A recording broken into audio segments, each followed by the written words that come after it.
Right then, shall we talk Fantastic Four? Yes, or as I think of it, 4.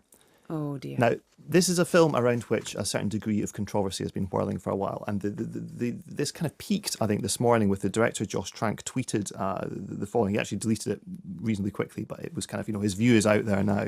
And he said, "A year ago I had a fantastic vision of this, and it would have received great reviews. You'll probably never see it. That's reality, though." Oh. And the impression that you get when walking out of Fantastic Four is that it's very clear that in its final form, it's not a film that anyone would ever set out to make. I think it's not irredeemable. I think this is a Fantastic Four, of course, Marvel's oldest and longest serving superhero team.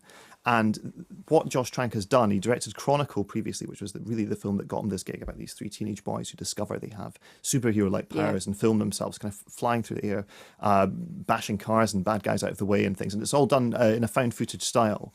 But it was this idea of encountering powers and them being kind of strange and alien and not necessarily a straightforward boon. Now, I'm assuming what happened was Fox said to Josh Trank, "Oh, we really love Chronicle. We just want you to do this again for Fantastic Four." Now, of course, the strange thing about Fantastic Four is that it was because it started in the 1960s, and it's always had that kind of super wholesome, family-like atmosphere about it, where Reed Richards, Mr. Fantastic, is this father figure. Sue Storm, the kind of glamorous mum, and then Johnny Storm, the Human Torch, the naughty brother, and then Ben Grimm, who turns into the Thing, of course, is this kind of weird uncle or dog character or something. So they've kind of departed very, very drastically from that. What I think seems to have happened is after departing, they've panicked, and there were a lot of reshoots, and they've tried to bring it more back into a traditional superhero blockbuster towards the end, which just hasn't kind of worked. You can hear, I think, the tension and the sort of supreme lack of cast chemistry in this clip that we've got, where there's Miles Teller, who plays a very young Reed Richards, and Kate Mara as Sue Storm, who are lab partners working on a device that can transport matter between this dimension and another one. Here they are discussing their work. Amazing. Oh, thanks.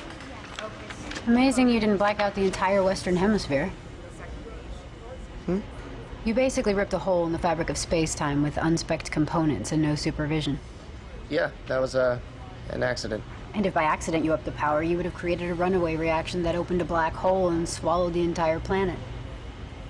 Well, I'm glad that didn't happen. They sound really uninterested in the work they're doing. It's almost as if they're being shot on 2 separate stages, and possibly that's what happened, because we know there were serious reshoots here. Yeah. But the chemistry just doesn't come together. And for the Fantastic Four, obviously this is supposed to be a family-like unit of superheroes. The chemistry is all important. Really, the Fantastic Four film that's already the perfect expression of this is The Incredibles, the Pixar's movie, the Pixar movie, which was that was obviously heavily inspired by the Fantastic Four comics. It was about a family of superheroes, a real kind of a nuclear family of superheroes. Yeah. And that's very dramatically not what Josh Trank has gone for.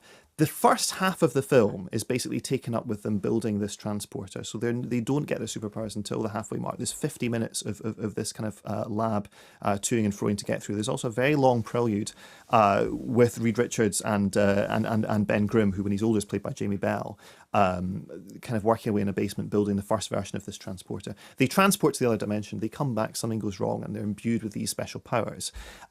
But the powers aren't seen as being a force for good. It's actually, what I think Trank is drawing on is Cronenberg-style body horror, like The Fly, where you have disgusting transformations happening. When Miles Teller's character, Reed Richards, looks down at his elongated limbs, because Mr. Fantastic's power is, of course, being able to stretch his limbs, he looks horrified at what his body's become, and it's shot in a way that it's meant to be kind of disgusting. Now, we get up to that point, then the film kind of cuts, and there's this 1 year jump in the narrative, and then it all starts to kind of really go to pot. You've got a duel with Doctor Doom, who's played by Toby Kebbell, who the character, I think, turns up around 10 minutes from the end of the film. It very much feels like a late addition. There's this kind of very grubby, not particularly well animated fight off on an alien planet, which doesn't really have any relevance to what's going on in the rest of the film. And there's this sense that there's never any heroism involved. These characters, they get their powers, they're horrified by them, they're kept separate, they're not allowed to work together until this climax. And it just feels like a cut and shut of 2 ideas, neither of which were ever going to work on their own. And, Fox have struggled to get Fantastic Four to work. There was a series, they did 2 films in the mid-noughties, directed by Tim Story, where they kind of had this sort of weird B-movie cartoonish sheen to them. Really, there's no reason that these characters can't work in the same way that Joss Whedon has done with the Avengers, where you can have rounded, kind of fascinating characters bouncing off one another in this really interesting way, but all with their separate stories as well. And I wonder, I sincerely hope that that's because there will be another Fantastic Four film. The property is just, it's been running for half a century. It's not going to end now. It won't end now, but this is absolutely a false step.